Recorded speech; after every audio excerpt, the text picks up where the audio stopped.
कथे का 10वां अध्याय। श्री सुखदेव जी कहते हैं, परीक्षित, वृक्षों के गिरने से जो भयंकर शब्द हुआ था उसे नंद बाबा आदि गोपों ने भी सुना। उनके मन में यह शंका हुई कि कहीं बिजली तो नहीं गिरी। सब के सब भयभीत होकर वृक्षों के पास आ गए। वहां पहुंचने पर उन लोगों ने देखा कि दोनों अर्जुन के वृक्ष गिरे हुए हैं। यद्यपि वृक्ष गिरने का कारण स्पष्ट था, वहीं उनके सामने ही रस्सी में बंधा हुआ बालक उखल खींच रहा था, परंतु वे समझ न सके यह किसका काम है। ऐसी आश्चर्यजनक दुर्घटना कैसे घट गई, यह सोचकर वे कातर हो गए। उनकी बुद्धि भ्रमित हो गई। वहां कुछ बालक खेल रहे थे। उन्होंने कहा, अरे इसी कन्हैया का तो काम है।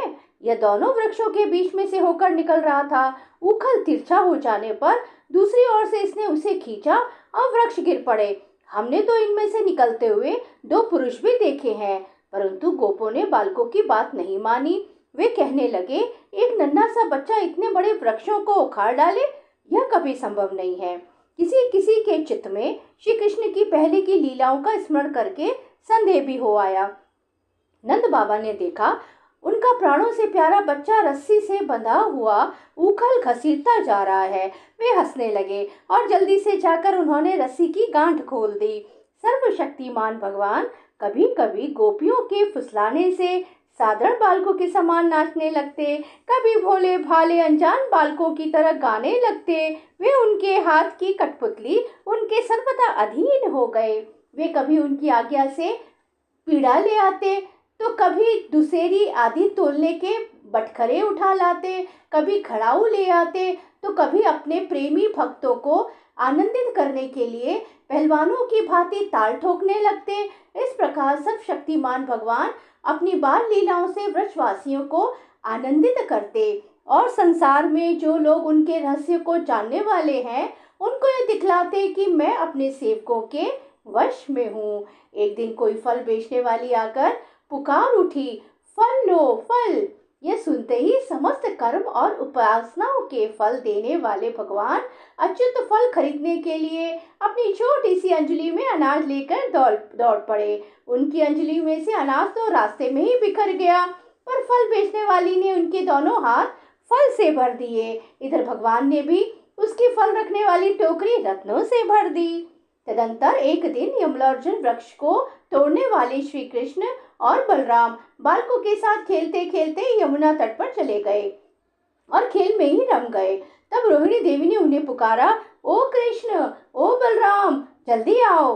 परंतु रोहिणी के पुकारने पर भी वे आए नहीं, क्योंकि उनका मन खेल में लग गया था। जब बुलाने पर भी वे दोनों बालक नहीं आए, तब रोहिणी जी ने वात्सल्य स्नेहमयी यशोदा जी को भेजा। श्री कृष्ण और बलराम ग्वाल बालकों के साथ बहुत देर से खेल रहे थे। यशोदा जी ने जाकर उन्हें पुकारा।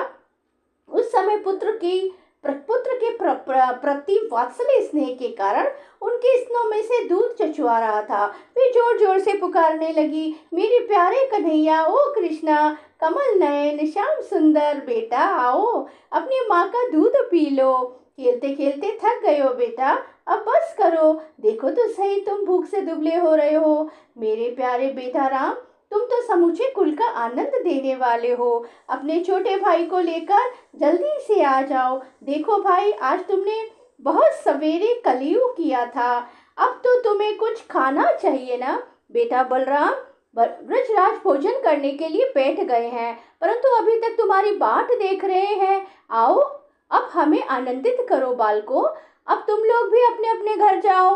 बेटा देखो तो सही, तुम्हारा एक एक अंग धूल से लथपथ हो रहा है। आओ जल्दी से स्नान कर लो, आज तुम्हारा जन्म नक्षत्र है। पवित्र होकर ब्राह्मणों को गोदान करो। देखो देखो, तुम्हारे साथियों को उनकी माताओं ने नहला धुलाकर मीच पोंछ कर कैसे सुंदर सुंदर गहने पहना दिए हैं। अब तुम भी नहा धोकर खा पी कर पहन ओढ़कर तब खेलना। परीक्षित, माता यशोदा का संपूर्ण मन प्राण प्रेम बंधन से बंधा हुआ था। वे चराचर जगत के शिरोमणि भगवान को अपना पुत्र समझती और इस प्रकार कहकर एक हाथ से बलराम तथा दूसरे हाथ से श्री कृष्ण को पकड़कर अपने घर ले आई। इसके बाद उन्होंने पुत्र के मंगल के लिए जो कुछ करना था वह बड़े प्रेम से किया। जब नंद बाबा आदि बड़े बूढ़े गोपों ने देखा कि महावन में तो बड़े बड़े उत्पात होने लगे हैं, तब वे लोग इकट्ठे होकर अब व्रजवासियों को क्या करना चाहिए इस विषय पर विचार करने लगे। उनमें से एक गोप का नाम था उपनंद। वे अवस्था में तो बड़े थे ही, ज्ञान में भी बड़े थे। उन्हें इस बात का पता था कि किस समय किस स्थान पर किस वस्तु से कैसा व्यवहार करना चाहिए। साथ ही वे यह भी चाहते थे कि राम और श्याम सुखी रहे, उन पर कोई विपत्ति ना आवे। उन्होंने कहा, भाइयों, अब यहाँ ऐसे बड़े बड़े उत्पात होने लगे हैं जो बच्चों के लिए तो बहुत अनिष्टकारी है। इसलिए यदि हम लोग गोकुल और गोकुल वासियों का भला चाहते हैं तो हमें यहाँ से अपना डेरा डंडा उठाकर कूच कर देना चाहिए। देखो, ये सामने बैठा हुआ नंद राय का लाडला सबसे पहले तो बच्चों के लिए काल स्वरूपिणी हत्यारी पूतना के चुंगल से किस प्रकार छूटा। इसके बाद भगवान की दूसरी कृपा यह हुई कि इसके ऊपर इतना बड़ा छकड़ा गिरते गिरते बचा। बवंडर रूपधारी दैत्य ने तो इसे आकाश में ले जाकर बड़ी भारी विपत्ति मृत्यु के मुख में ही डाल दिया था, परंतु वहां से जब वह चट्टान पर गिरा तब भी हमारे कुल के देवेश्वरों ने ही इस बालक की रक्षा की। यमला और अर्जुन वृक्षों के गिरने के समय उनके बीच में आकर भी यह या कोई बालक ना मरा। इसे भी यही समझना चाहिए कि भगवान ने हमारी रक्षा की है। इसलिए जब तक कोई बहुत बड़ा अनिष्टकारी अनिष्ट हमें और हमारे वृक्ष को नष्ट न कर दे, तब तक ही हम लोग अपने बच्चों को लेकर अनुचरों के साथ यहाँ से अन्यत्र चले। वृंदावन नाम का एक वन है, उसमें छोटे छोटे और भी बहुत से नए नए हरे भरे वन है। यह बड़ा ही पवित्र पर्वत, घास और हरी भरी लता वनस्पतियां हैं। हमारे पशुओं के लिए तो वह बहुत ही हितकारी है। गोप गोपी और गायों के लिए वह केवल सुविधा का ही नहीं, सेवन करने योग्य स्थान है। सो यदि तुम सब लोगों की यह बात जचती हो तो आज ही हम लोग वहां के लिए कूच कर दें। देर ना करें, गाड़ी छकड़े जोते और पहले गायों को, जो हमारी एकमात्र संपत्ति है, वहां भेज दें। उपनंद की बात सुनकर सभी गोपों ने एक स्वर से कहा, बहुत ठीक, बहुत ठीक। इस विषय में किसी का भी मतभेद ना था। सब लोगों ने अपनी झुंड की झुंड गायें इकट्ठी की और छकड़ों पर घर की सब सामग्री लाद कर वृंदावन की यात्रा की। परीक्षित, ग्वालों ने बूढ़ों, बच्चों, स्त्रियों और सब सामग्रियों को छकड़ों पर चढ़ा दिया और स्वयं उनके पीछे पीछे धनुष बाण लेकर बड़ी सावधानी से चलने लगे। उन्होंने गौ और बछड़ों को तो सबसे आगे कर लिया और उनके पीछे पीछे सिंगी और तुरई जोर जोर से बजाते हुए चले। उनके साथ ही साथ पुरोहित लोग भी चल रहे थे। गोपियां अपने अपने वक्ष स्थल पर नई केसर लगाकर, सुंदर सुंदर वस्त्र पहनकर, गले में सोने के हार धारण किए हुए रथों पर सवार थी और बड़े आनंद से भगवान श्री कृष्ण की लीलाओं के गीत गाती जाती थी। यशोदा रानी और रोहिणी जी भी वैसे ही सज धज कर अपने अपने प्यारे पुत्र श्री कृष्ण तथा बलराम के साथ एक छकड़े पर शोभायमान हो रही थी। वे अपने दोनों बालकों की तोतली बोली सुन सुनकर भी अघाती ना थी और सुनना चाहती थी। वृंदावन बड़ा ही सुंदर वन है, चाहे कोई भी ऋतु हो, वहाँ सुख ही सुख है। उसमें प्रवेश करके ग्वालों ने अपने छकड़ों को अर्धचंद्राकार मंडल बांधकर खड़ा कर दिया और अपने गोधन के रहने योग्य स्थान बना लिया। परीक्षित, वृंदावन का हरा भरा वन, अत्यंत मनोहर गोवर्धन पर्वत और यमुना नदी के सुंदर सुंदर पुलिनों को देखकर भगवान श्री कृष्ण और बलराम जी के हृदय में उत्तम प्रीति का उदय हुआ। राम और श्याम दोनों ही अपनी तोतली बोली और अत्यंत मधुर बालोचित लीलाओं से गोकुल की तरह वृंदावन में भी ब्रजवासियों को आनंद देते रहे। थोड़े दिनों में समय आने पर वे बछड़े चराने लगे। दूसरे ग्वाल बालों के साथ खेलने के लिए बहुत सी सामग्री लेकर वह घर से निकल पड़ते और गोष्ठ गायों के रहने के स्थान के पास ही अपने बछड़े को चराते। श्याम और राम कहीं बांसुरी बजा रहे हैं तो कहीं गुलेल और ढेल बांस से ढेले या गोलियां फेंक रहे हैं। किसी समय अपने पैरों के घुंघरू पर तान छेड़ रहे हैं तो कई बनावटी गाय और बैल बनकर खेल रहे हैं। एक और देखिए तो सांड बनकर हकड़ते हुए आपस में लड़ रहे हैं, तो दूसरी ओर मोर, कोयल, बंदर आदि पशु पक्षियों की बोलियां निकाल रहे हैं। परीक्षित, इस प्रकार सर्वशक्तिमान भगवान साधारण बालकों के समान खेलते रहते। एक दिन की बात है, श्याम और बलराम अपने प्रेमी सखा ग्वाल वालों के साथ यमुना तट पर बछड़े चरा रहे थे। उसी समय उन्हें मारने की नियत से एक भगवान ने देखा कि वह बनावटी बछड़े का रूप धारण कर बछड़ों के झुंड में मिल गया है। वे आंखों के इशारे से बलराम जी को दिखाते हुए धीरे धीरे उसके पास पहुंचे। उस समय ऐसा जान पड़ता था मानो वे दैत्य को तो पहचानते नहीं और उस हट्टे कट्टे सुंदर बछड़े पर मुग्ध हो गए हैं। भगवान श्री कृष्ण ने पूंछ के साथ उसके दोनों पिछले पैर पकड़कर आकाश में घुमाया और मर जाने पर कैथ के वृक्ष पर पटक दिया। उसका लंबा तगड़ा दैत्य शरीर बहुत से कैथ के वृक्षों को गिराकर स्वयं भी गिर पड़ा। यह देखकर ग्वाल वालों के आश्चर्य की सीमा न रही। वे वाह वाह करके प्यारे कन्हैया की प्रशंसा करने लगे। देवता भी बड़े आनंद से फूलों की वर्षा करने लगे। परीक्षित, जो सारे लोकों के एकमात्र रक्षक हैं, वे ही श्याम और बलराम अब वत्सपाल बछड़ों के चरवाए बने हुए हैं। वे तड़के ही उठकर कलेवे की सामग्री ले लेते और बछड़ों को चराते हुए एक वन से दूसरे वन में घूमा करते।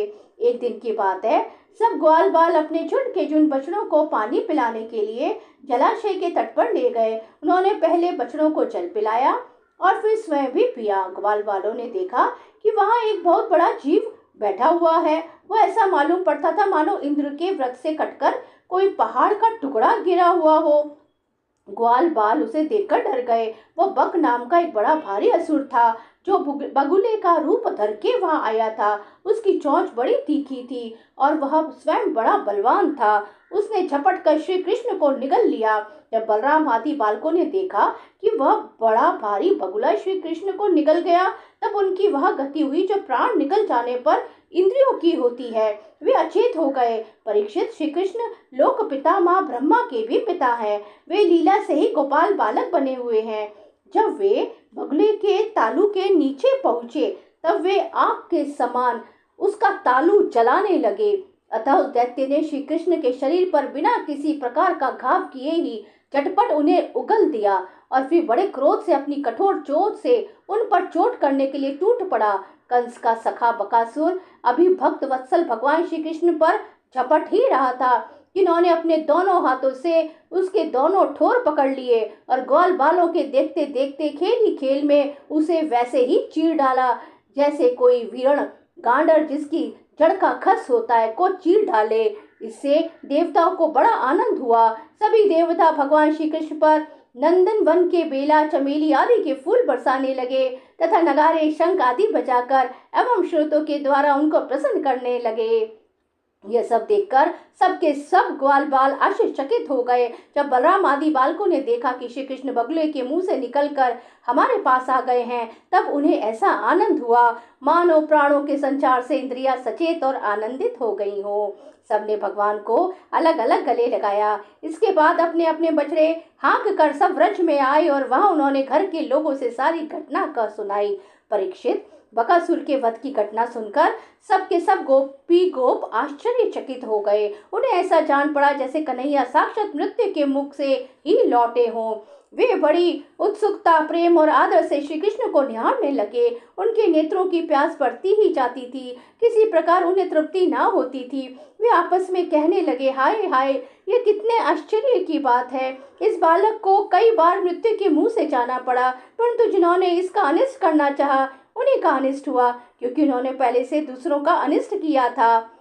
यह सब होने पर भी भयंकर असुर इसका कुछ भी नहीं बिगाड़ पाते। आते हैं इसे मार डालने की नीयत से, किंतु आग पर गिरकर पतंगों की तरह उल्टे स्वयं स्वाहा हो जाते हैं। सच है, ब्रह्म वेता महात्माओं के वचन कभी झूठे नहीं होते। देखो ना, महात्मा गर्गाचार्य ने जितनी बातें कही थी, सब की सब 16 आने ठीक उतर रही हैं। नंद बाबा आदि गोपगण इसी प्रकार बड़े आनंद से अपने श्याम और राम की बातें किया करते थे। वे उनमें इतनी तन्मय रहते कि उन्हें संसार के दुख संकटों का कुछ पता ही नहीं चलता। इसी प्रकार श्याम और बलराम ग्वाल वालों के साथ कभी आंख मिचोली खेलते, तो कभी पुल बांधते, कभी बंदरों की भांति उछलते कूदते, तो कभी और कोई विचित्र खेल करते। इस प्रकार बालोचित खेलों से उन दोनों ने व्रज में अपनी बाल्यावस्था व्यतीत की।